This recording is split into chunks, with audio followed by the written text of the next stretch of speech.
Okay, welcome to Coffee with Bees. What the heck, Coffee with Bees? Yeah, bees, the things that fly around and they collect pollen and they suck up nectar. And yeah, I'm going to be one of those guys, a beekeeper. And I just bought my first packet of bees from a beekeeper, and he'd like to see me there at 7 a.m. this morning. And I have to say, before I go get my bees, I really don't do anything without getting my mental fortitude up and running with a cup of coffee. So if I have a little bit of time, I like to make myself an espresso using this machine. I really love this machine. It's an entry-level machine, but it does a great job. So I'm going to show you how I do that. And you might ask, what's the granulated sugar in this container? It's for my sugar water that I'm going to use to feed my bees. Bees, I guess, need to eat, believe it or not. And if they're not getting nectar from a flower, they need to find some hydration somewhere. So I'm going to put some sugar water in the hive. So when I place the bees at the hive, they have something to eat to keep themselves going, because I don't know how long they have eaten. And I also have some sugar water in a spray bottle. The beekeeper told me if their tongues, I don't know what you call, is it a proboscis? The long tongue, like hollow tunnel that the bees use to suck up nectar from flowers, or that's how they eat or drink water, I guess. I gotta have that ready. If they're hungry, I'm gonna spray them with that, maybe to appease their appetite. So I'm gonna put all that together, but before I do that, I'm going to make myself a cup of coffee. So we'll be right back when I do that. Okay, I'm back. I'm about ready to pour my first espresso shot. But in order to do that, I was going to kind of talk you through everything that I do actually to prepare my puck with the coffee grinds, and everything that I use to actually do that. And I watched, again, like most of you have, I've learned a lot by watching videos, and there are a lot of gimmicks out there. And I think what I have here is pretty much the standard for preparing a perfect espresso shot, starting with a open portafilter, which allows you to visually see how well your coffee is being extracted, and you get to see that beautiful crema come off your puck into the cup, and you kind of gauge whether you have you didn't grind enough or you ground too much. And so it's kind of nice to see what you're actually extracting from your bean. And I have this funnel, and this magnetic funnel goes on there and helps me put the coffee more efficiently into the portafilter. And the all-important screen. And why do you need a screen? It protects you from getting a lot of coffee grinds on your water displacing drip pour. And I think it actually dispenses the water over the coffee more efficiently. And then what I do is I cut these filters away from the larger filters that you use for your drip pour coffee makers, and I put that at the bottom of the disc. And like I said, I constantly practicing the quality of how well I grind my coffee, but this gives me a little bit of flexibility. It prevents, if the water channels through my coffee, I don't get that very fine misty spray that goes shooting off everywhere, and it actually keeps the drip more under control. And I get a better drip without actually spraying coffee everywhere. So I really think this is handy. And then I have a frothing cup, and then a nice tin actually to catch my coffee. So let's get started. So what I've done is I've taken one of these filters and kind of put a few drops of water at the bottom of my portafilter, and I place that in there. And the reason why I do that is I'm still experiencing whether I have my coffee ground to, is it coarse or is it ground really fine? And it's on any given day, it's whether or not I get channeling in my coffee and I get these little coffee sprays come out. And I have to say, with my inexperience of actually putting the correct grinder with my KitchenAid, I use a filter and it really cuts down on overspray, and I don't make a big mess and I don't waste my coffee. So I put about, 16 ounces of my coffee in, and I'm gonna just go ahead and do that.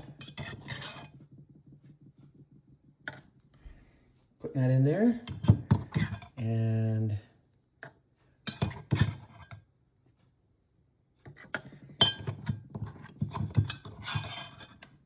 my coffee goes in, and what I try to do is get about 16 ounces of coffee in there. I think I just need a little bit more.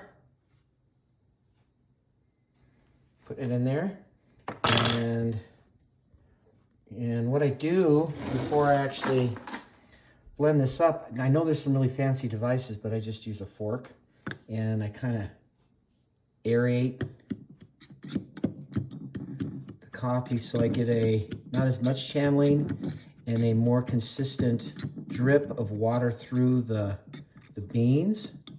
And I think I just need a little bit more coffee in there. So I'm just gonna add just a tad more. And breaking up the bigger pieces. I have bigger chunks here. So I'm just kind of breaking that up.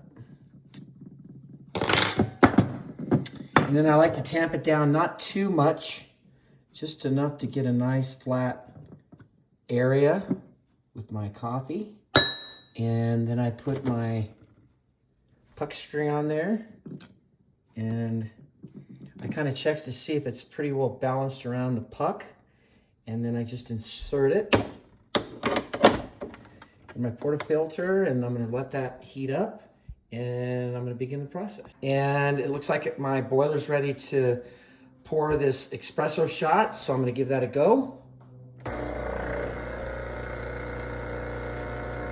And I'm waiting till right there my coffee just started to pour, and the reason why I'm turning that off is I like to bring a little bit of water through my puck, and I have a little bit of, looks like a pretty good flow of coffee extraction so far. And I don't know if I'm using this word correctly. I'm letting the coffee maybe inside the puck bloom a little bit. The water sits on the bean, the hot water sits on the bean a little bit and breaks down the bean, and I think I get more flavor and a better crema in about anywhere from 16 to 25 seconds, depending on how coarse my coffee bean is. And if I fall between 16 and 25 seconds, 16 if it's pouring really fast, 25 if it's pouring a little bit slower, I can usually get about a 16-ounce cup of espresso at the bottom of my my cup here. And so I think that's plenty of time letting that coffee bloom. And now I'm going to see how this goes for the next 15 seconds or so. And try to get that up underneath there and kind of get that crema going a little bit. And so far so good. And it looks pretty good. And I'm not getting too much channeling or spraying. And I think that filter at the bottom of the puck really helps. And I'm just gonna let that go for a little bit longer. And like I said, I'm really happy with the Longi. It's giving me a lot of good cups of Joe, I have to say. So now, my favorite part is I've chosen this. I'm gonna steam some milk, and the milk that I have is 2%.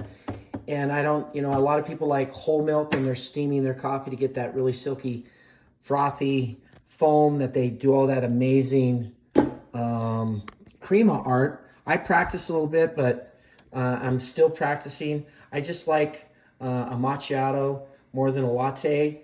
I guess I like more coffee and less milk, but we'll see how that goes. So I'm waiting for that to get ready to steam, and we'll get back when that's ready to go. So in the time it took to actually transfer the boiler of the coffee to actually set my steam, and it looks like it's hot, ready to go, I have a cup of 2% milk.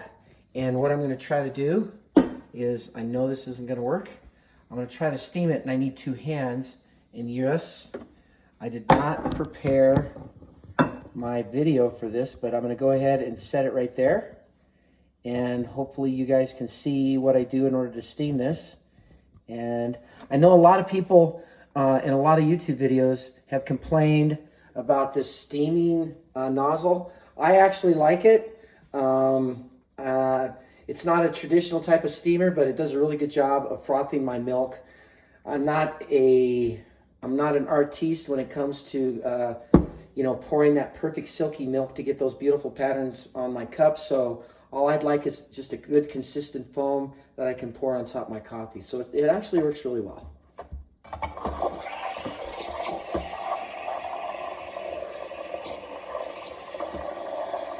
What I try to do is I tilt the steamer and it captures enough air, and then I kind of put my fingers to the cup, the frothing cup, and when it gets too hot to the touch, it's the kind of silky coffee that I actually like to put in my espresso shot. I just kind of keep my finger there on my frothing container, and when it gets too hot to the touch, I'm pretty close with the kind of consistency that I like with my, I guess I'm going to say macchiato. More coffee and less cream, or actually frothed milk.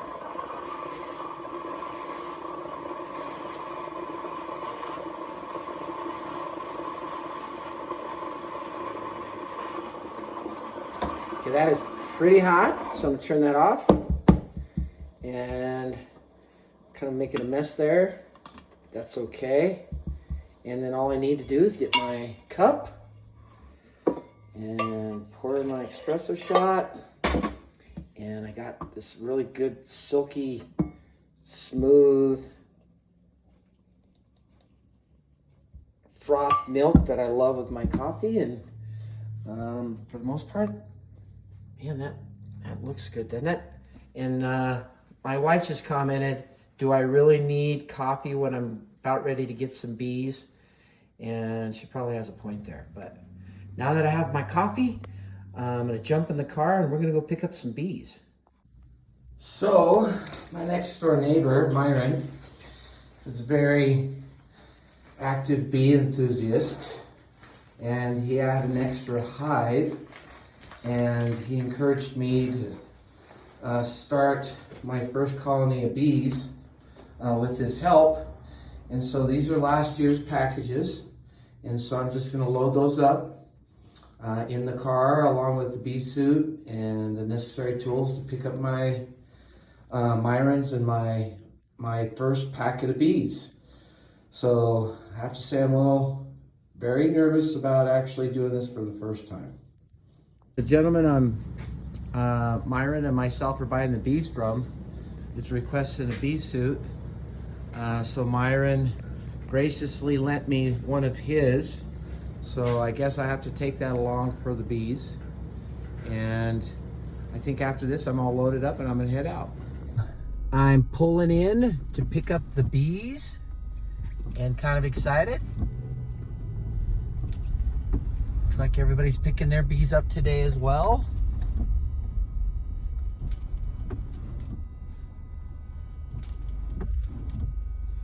And I know you can't see that, but it's 42 degrees, which I think is pretty good temperature to pick up the bees.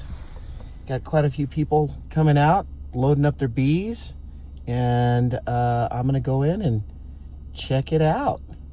So here we go.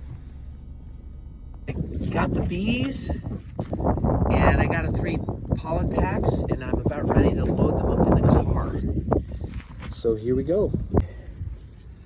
I can see they're very hungry, and I should have brought my sugar water so I could have sprayed the outside of the containers, and I'll do that as soon as I get home. Oh, I'm excited. Okay. All right, I'm gonna bring them near the hive, so as soon as I get this baby out of here, I can get the queen out. I'm having a little difficulty separating the packages one from another, so I'm gonna do that over here, so I'll have the bees that come out next to the hive.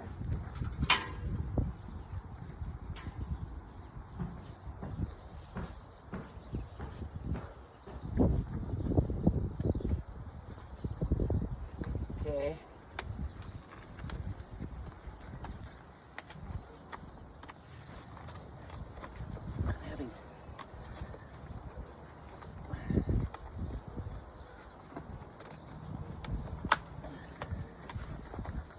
Probably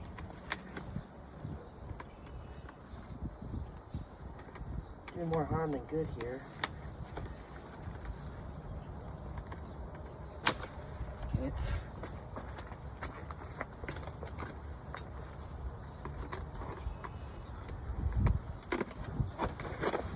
Oh, it seems to me that's my problem. They slide away from the packaging. Okay. I just learned something there. Okay. And so what I've done is I preloaded some sugar water into the hive, and so the bees, who I'm going to try to keep in here as long as possible, have some food so they can stay. And I'm going to connect the queen to the side of the casing with this very novice thing here. And okay, I'm going to bring out the bees, and it looks like I need to twist the can away, and looks like this guy's maybe setting off some pheromones, letting the bees know that what's going on. So I'm going to bring this out slowly, and I'm going to tap the bees down so I can get the canister and the queen away from the packaging. So I'm just going to tap it once.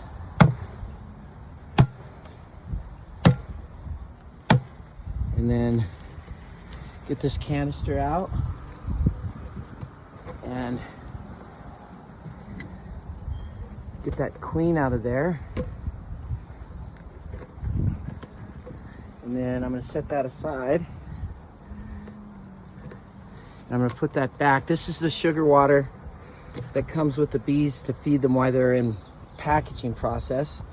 And I want to make sure that bee's queen is alive. And you can see she's pretty much ready to go. And I'm going to pull this pink cap off. And there's this capsule, this cap of sugar paste, and she's feeding off that, and she's going to eat her way through that in order to release herself into the hive. So, but I'm going to go ahead and take a little bit of that out so she gets out quicker, and so I'm going to do that next.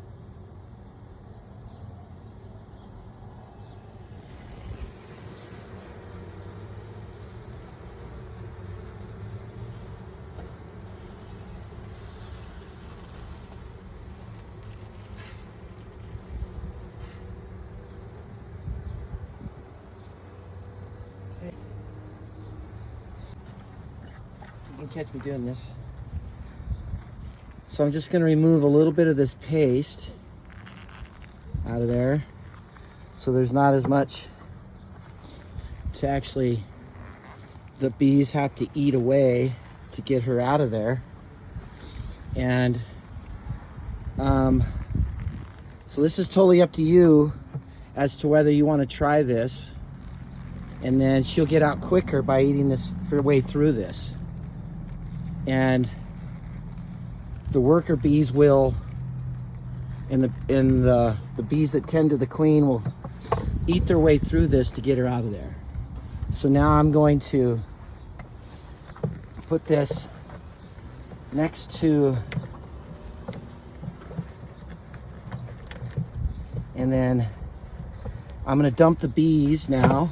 This is kind of the crucial part. You can see all the bees here, and some of them are sticking out their, I guess, the ability to lick their nectar, so that I think they're ready to go. Now I'm going to have my wife step back because I'm going to bounce these bees onto the container, and they're going to be a little bit upset. So we're going to try this now. Okay, I'm going to take the sugar water out. Tap this one more time. And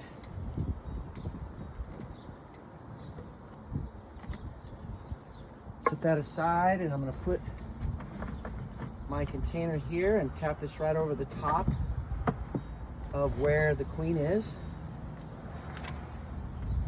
And I'm very thankful it's only 41 degrees, so the bees aren't as active, and I'm hopefully not as aggressive.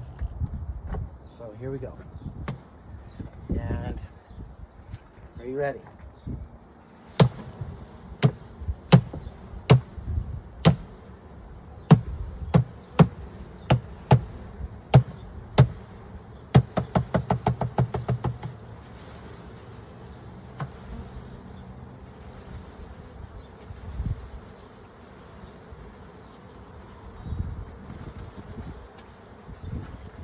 We'll leave these other ones in here.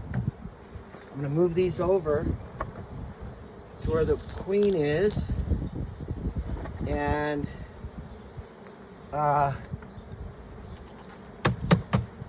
the most part, I'm going to consider that good.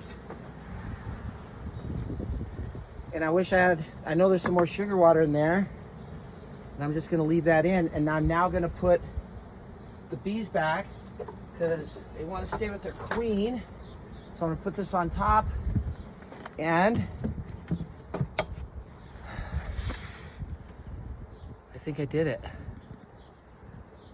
can't believe it. Now I got to do this 2 more times. I'm going to do it with my neighbor who actually encouraged me to start a bee colony. I was a little nervous. Obviously I had some difficulty getting those apart, but I think all I have to do now is just slide them apart, hopefully, in the direction that they come out. Look at that. Okay. So I learned something in the process. I spent the first 10 minutes of the poor bees trying to get these cages apart because I've never done this before. And these cages are very efficient. It looks like they just slide together, and the bee farmer who's actually harvesting the bee colony puts these cages together so they're easy to actually deliver. And I spent most of the time destroying a very good cage when all I should have realized is, since this is the first time I've done it, all I had to do is just slide apart, and which is very nice. And now I'm gonna go over to the Cowboy Castle, and the homeowner is Myron. He's the one that got me doing all this, and I'm hopefully gonna put a couple of packages of bees and 2 colonies over there. Myron asked me to pick up these pollen patties. Is that correct? Pollen patties. I'm just gonna peel off the sheet that separates the patties, and I'm gonna set this maybe near the hive or inside the hive, and then when I talk to Myron tomorrow, he can tell me where to properly place this. But for now, I should have done my research. I'm gonna go ahead and just place it inside the hive, is what I'm gonna do. And I hope the bees aren't really mad now. And so I'll go ahead and do that. Looks like they're trying to stay warm and protect the queen. I'm so glad it's only 41 degrees out of here, because they're not nearly as angry with me. That is for sure. And I'm gonna remove one side, and I'm gonna just set that right here where they have access to that. And I'm just gonna leave that right there until I get better instructions. And now I'm gonna put that back, and all right, I'm gonna go on to 2 more. My first transfer of bees and into the hive. I have to say that was a lot easier than I thought. I think the temperature and the good instructions from a few videos that I had on YouTube and from my neighbor, and hopefully I have bees in a couple months. Okay, I wasn't intending on this video. Again, I just put a packet of bees in my hive, and I looked out my window and I saw all these bees buzzing around, and so I thought I'd kind of come out, kind of say, holy buckets. This morning at 8 a.m. It was 41 degrees. I went and picked up my packet and put the bees in the hive, and I don't know if this is any indication, but for my very first try, I'm hoping these guys are happy, and I'm seeing a lot of activity. I don't know if this is common, but we were 41 degrees at 8 o'clock, and now it's about 65 degrees at 4 o'clock in the afternoon, and the bees seem to be doing well. So, coffee with bees. I have to say, initially, day one, a success maybe? All right, I'll send another, hopefully put another video in about a month to show you how healthy the hive is after being placed here. But it looks like they're doing pretty good right now.